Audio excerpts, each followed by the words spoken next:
বাণিজ্য মন্ত্রী মহোদয় অনুগ্রহ করিয়া বলিবেন কি, দেশের আমদানি রপ্তানি বৃদ্ধির লক্ষ্যে মন্ত্রণালয় বিশেষ কোনো পদক্ষেপ গ্রহণ করিয়াছে কিনা, করিলে তাহা কি?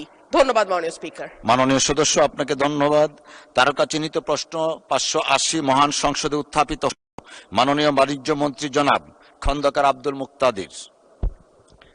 মাননীয় স্পিকার, আপনাকে এবং আপনার মাধ্যমে প্রশ্নকর্তা সদস্যকে ধন্যবাদ।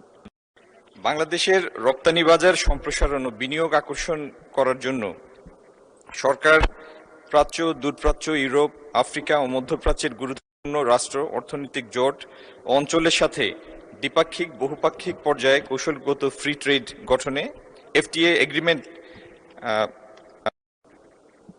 করার জন্য অগ্রাধিকার দিয়েছে। জাতীয় স্বার্থ সুরক্ষা নিশ্চিত করে কৃষি, শিল্প ও সেবা খাতের প্রতিযোগিতামূলক সক্ষমতা বিবেচনায় নিয়ে পর্যায়ক্রমে শুল্ক হ্রাস, অশুল্ক বাধা কমানো, বাজার প্রবেশাধিকার বৃদ্ধি এবং প্রযুক্তি ও বিনিয়োগ সহযোগিতা জোরদার করা হবে, যাতে রপ্তানির বৈচিত্র্য বাড়ে, কর্মসংস্থান সৃষ্টি হয় এবং অর্থনীতি দীর্ঘমেয়াদে। মাননীয় মন্ত্রী, এটা অনেক বড় 3 পৃষ্ঠার, পঠিত বলে গণ্য হলো। আপনাকে অসংখ্য ধন্যবাদ মাননীয়। ধন্যবাদ। মাননীয় সদস্য, আপনি একটি সম্পূরক প্রশ্ন করতে পারেন। Thank you. মাননীয় স্পিকার, আপনাকে ধন্যবাদ। মাননীয় স্পিকার, আমাদের ইসরায়েল এবং ইরানের যে যুদ্ধ, সেই কারণে আমাদের তেলের মূল্য এবং তেলের প্রাপ্যতা দুটোই কিন্তু অনিশ্চিতের দিকে। আমি আপনার মাধ্যমে মাননীয় মন্ত্রীর কাছে জানতে চাই, বাংলাদেশের মূল্যস্ফীতি বহুদিন ধরেই ডাবল ডিজিটে ছিল, এখন সেটা 9% কিছু উপরে, খাদ্যদ্রব্য বিশেষ করে। মূল্যস্ফীতি নিয়ন্ত্রণে আমাদের মাননীয় মন্ত্রী কোনো পদক্ষেপ নেবেন কিনা এবং নিলে সেটি কি? ধন্যবাদ মাননীয় স্পিকার। ধন্যবাদ মাননীয় সদস্য। মাননীয় মন্ত্রী। ধন্যবাদ মাননীয় স্পিকার, এবং আপনার মাধ্যমে প্রশ্নকর্তা সদস্যকে ধন্যবাদ। প্রথম কথা হলো, আমাদের জ্বালানি মন্ত্রী আজ তাকিয়ে আছেন আমার দিকে। প্রথম কথা হলো, মূল্যস্ফীতিটার সেইভাবে বৃদ্ধি পাবে না কেন, এটা একটু বোঝা দরকার। সারা পৃথিবীতে জ্বালানি তেলের মূল্য যে অনুপাতে, যে রেশিওতে বৃদ্ধি পেয়েছে, তার তুলনায় বাংলাদেশের যে মূল্য বৃদ্ধি হয়েছে সেটা নিতান্তই মডেস্ট। আপনি আমেরিকায় স্টেট টু স্টেট ভেরি করে তাদের নিজস্ব ট্যাক্সের কারণে। এই যুদ্ধ শুরু হওয়ার আগে অনেক স্টেটে $2.80 ছিল পার গ্যালন, মানে 4.5 লিটার। সেটি $5 ছাড়িয়ে গিয়েছে বিভিন্ন স্টেটে। এবং আপনি আশেপাশের যে কোনো দেশ অথবা বাংলাদেশের কম্পেয়ারেবল যে কোনো ইকোনমির তুলনা যদি করেন, তাহলে তুলনামূলকভাবে জ্বালানি পেট্রোলিয়াম পণ্যের মূল্য প্রত্যেকটা দেশে অনেক বৃদ্ধি পেয়েছে। এবং বেশিগুলি দেশে জ্বালানি মূল্য বৃদ্ধির এই প্রক্রিয়াটি অটোমেটেড, মানে এটা স্বয়ংক্রিয়ভাবে ট্রিগার হয়, এটার জন্য সরকারের আলাদা পদক্ষেপ নিতে হয় না।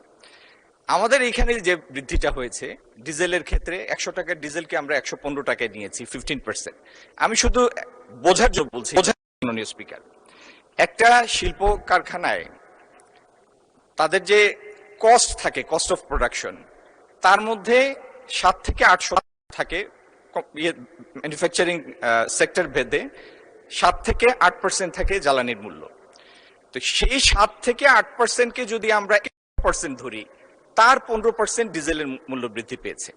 আচ্ছা, সেইভাবে যদি আপনি পরিবহনের ক্ষেত্রে চিন্তা করেন, 200 কিলোমিটার একটা বাস রান করার জন্য তার কম বেশি 25-30 লিটারের মতো ডিজেল লাগে। এই 30 লিটার ডিজেলের ক্ষেত্রে 450 টাকার মূল্য বৃদ্ধি হয়েছে। এই 30 লিটার যদি আমি ট্রাকের পণ্য পরিবহনের জন্য হিসাব করি, এই 30 লিটার মূল্যের অভিকারটা পড়বে 10,000 কেজি পণ্যের উপরে। তার মানে এমনি শুনলেই যেটা মনে হয় যে জ্বালানির মূল্য বৃদ্ধি পেয়েছে, কিন্তু আমরা যদি পরিবাহিত পণ্যের ইউনিটের ভিত্তিতে হিসাব করি, তাহলে সেই বৃদ্ধিটা ওরকম মূল্যস্ফীতির জন্য ওইরকম মানে মূল্যস্ফীতির ঘটানোর মতো উদ্দীপক কিছু না, ওরকম কোনো এলিমেন্ট না। আর একটা জিনিস তো ঠিক, আপনি অর্থনীতিকে এমন একটা জায়গায় নিয়ে যেতে পারবেন না যেই জায়গায় ফান্ডামেন্টাল ব্যালেন্সটা ইমব্যালেন্স পৌঁছে যায়। সেজন্য পৃথিবীর সব দেশ যে নীতিটা নিয়েছে, আমরা সেই নীতি মডেস্টলি সেই নীতি নিয়ে এবং মূল্য বৃদ্ধি করেছি, খুবই একটা মডারেট মূল্য বৃদ্ধি করেছি। ধন্যবাদ মাননীয় স্পিকার। ধন্যবাদ মাননীয় মন্ত্রী।